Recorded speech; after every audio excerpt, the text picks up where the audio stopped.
bendita do nosso Jesus, o dono da bênção, daquele que aprove me trazer e te trazer a este ambiente de adoração para alcançar o céu com toda a verdade que há sobre a nossa alma. Queridos, eu perguntava para o Espírito Santo o que dizer, o que falar numa noite tão especial, numa manhã tão especial como essa, aonde o campo eclesiástico, os irmãos, membros deste campo se reúnem para celebrar em memória da morte do Senhor Jesus até que Ele venha. O Senhor aprove colocar este versículo em meu coração para então poder fazer parte com os irmãos e compartilhar esta verdade bíblica que está no livro do profeta Isaías, no capítulo de número 53 e nos versos de número 4 a seguir. Quando olhamos para a história bíblica e olhamos para a vida deste personagem bíblico por nome de profeta Isaías, em todos os seus 66 capítulos, este profeta chamado Isaías foi considerado o profeta messiânico, porque foi o que mais apregoou, foi o que mais profetizou no meio de todos os profetas da antiga aliança, sobre a vinda do Messias, sobre a vinda do prometido, sobre a vinda do enviado, daquele que viria para trazer salvação a todo mundo. Quando eu olho para este personagem por nome de Isaías, eu vejo uma coincidência muito grande, porque este homem, sendo filho de Amós, contemporâneo de Oséias, Miqueias, este homem também foi um homem que foi chamado por Deus para professar e profetizar que viria um para trazer um novo e diferente para uma história que até então estava perdida. A Bíblia vai dizer que o profeta Isaías, em todo o seu contexto, a Bíblia vai dizer em meados de 740 a.C., quando este profeta foi chamado por Deus para profetizar sobre o reino sul, o reino de Judá. Este homem por nome de Isaías, ele recebe a incumbência de Deus para então dizer com toda a verdade que há no seu coração a respeito de um que viria para mudar a história do mundo. Quando eu olho para a pessoa do profeta Isaías, eu vejo que o significado do seu nome é: o Senhor é socorro, o Senhor é a salvação. Quando eu olho para o profeta messiânico por nome de Isaías, e quando nós entramos nas entrelinhas do seu texto bíblico em seus 66 capítulos, veja bem, no capítulo de número 1 ao capítulo de número 39, a palavra de Isaías para o povo é uma palavra de juízo.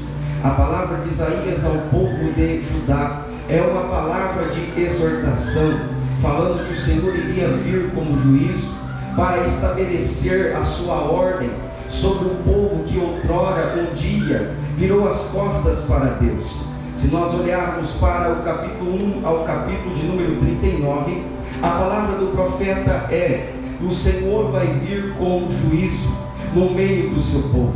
Foi o mesmo profeta que profetizou que o povo seria levado a cativo pelo Império Babilônico e ficaria escravo sobre 70 anos, sob o poderio da Babilônia. Mas também foi o profeta que profetizou que o mesmo povo que seria levado ao deserto, este mesmo povo também receberia a vitória no meio do deserto. Veja bem, quando olhamos para o capítulo de número 1 ao capítulo de número 39, a mensagem de Isaías é uma mensagem de exortação. Mas quando olhamos para o capítulo de número 40 ao capítulo de número 66, a mensagem do profeta Isaías é uma mensagem de consolo, é uma mensagem de esperança, é uma mensagem de vida, é uma mensagem de paz, é uma mensagem que muda o aspecto do povo que está vivendo em pleno cativeiro ou cativo pelos seus inimigos. Nesta oportunidade, quando eu olho para a vida do profeta messiânico por nome de Isaías, eu vejo que por 27 vezes no seu livro ele expressa esta palavra: a salvação vem do Senhor Jesus.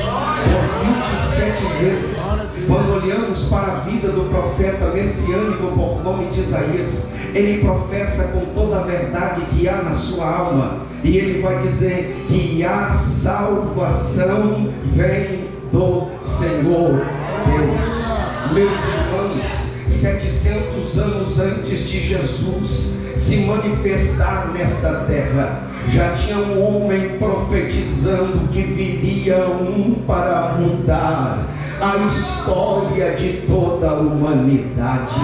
Nesta oportunidade, se eu fosse tematizar a mensagem que Deus me dá para esta manhã, a Igreja de Cristo, eu colocaria o tema: atraídos pela graça, mediante a pessoa de Jesus Cristo, o nosso Senhor. Atraídos pela graça, mediante o nosso Senhor e Salvador Jesus Cristo. Quando eu olho para a vida do profeta Isaías, quando eu olho para este homem no capítulo de número 6 e versículo de número 1, o texto bíblico vai dizer que ele tem uma visão, e todos nós sabemos, leitores da palavra de Deus, que Isaías, então, sendo inspirado pela pessoa do Espírito Santo, ele vai mencionar aquela grandeza naquela visão tão impactante, e através daquela visão ele vai iniciar a sua chamada. Quando olhamos para o texto bíblico no capítulo de número 6, verso de número 1, nós vemos que ele entra no cenário dizendo: no ano em que morreu o rei Uzias, eu vi o Senhor assentado sobre um alto e sublime trono. Eu também vi o seu séquito enchendo toda a casa onde eles estavam assentados. Quando eu vi em cima deles, os serafins estavam acima, e cada um tinha 6 asas, com 2 cobriam os rostos, com 2 cobriam os seus pés, e com 2 voavam, e diziam uns diante do outro: Santo, Santo, Santo, Santo, Santo é o Senhor dos exércitos, toda a terra está cheia da sua graça. A Bíblia diz que o mesmo profeta continua dizendo que os umbrais tremiam pelas vozes daqueles que clamavam. O templo encheu de fumaça, e aquele homem, naquela condição que estava, quando ouviu aquela visão, quando viu aquela visão, ele sentiu até mesmo no momento oportuno para se debruçar, se derramar na presença de Deus. É quando ele vai dizer: ai de mim que sou um homem de lábios impuros, ai de mim que vou perecendo, porque sou um homem de lábios impuros, e habito no meio de um povo de impuros lábios. Quando Isaías ele vê aquela visão, quando Isaías ele apresenta, quando Deus apresenta aquela visão para Isaías, ele começa a reconhecer o tamanho do poderio da glória de Deus. Então ele se sente incapaz de ser visitado por aquela presença, porque ele reconhece a sua condição de pecador. Quando ele vê, ele contempla aquela visão, então a Bíblia vai dizer que ele disse: estou perecendo, porque sou um homem de lábios impuros, e habito no meio de um povo de impuros lábios. Mas aí que vem, mesmo sendo um homem na condição de pecador, mesmo sendo um homem na condição de frágil, mesmo sendo um homem limitado nesta terra, Isaías vai dizer assim: mas mesmo nesta condição eu vi o meu Senhor. Oh glória! Isaías reconheceu que ele não estava tão pronto. Isaías ele reconheceu que ele não estava tão preparado assim.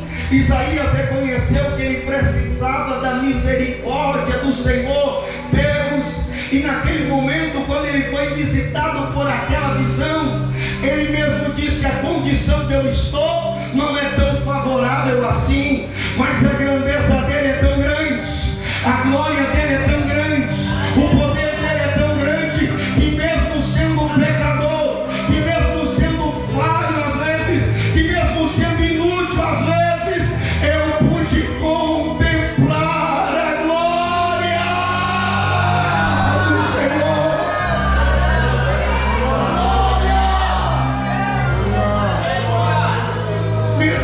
condição de fraqueza do profeta, mesmo na condição de inutilidade do profeta, ele disse: mesmo assim eu vi o Senhor.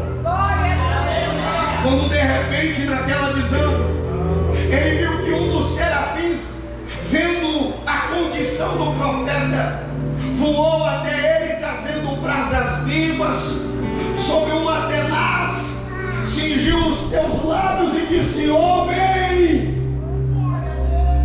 perdoado são os teus pecados. Eu não sei qual é a condição que você entrou aqui nesta manhã. Eu não sei o que você pensou, o que você imaginou, ou o que você está imaginando. Eu não sei se você está sentindo diante da mesa preparada, aonde nós vamos se comunicar com Ele, anunciando a morte dEle até que Ele venha. Eu não sei qual é a sua condição como homem. Eu não sei se você se limitou no meio da caminhada. Eu não sei se você está frustrado.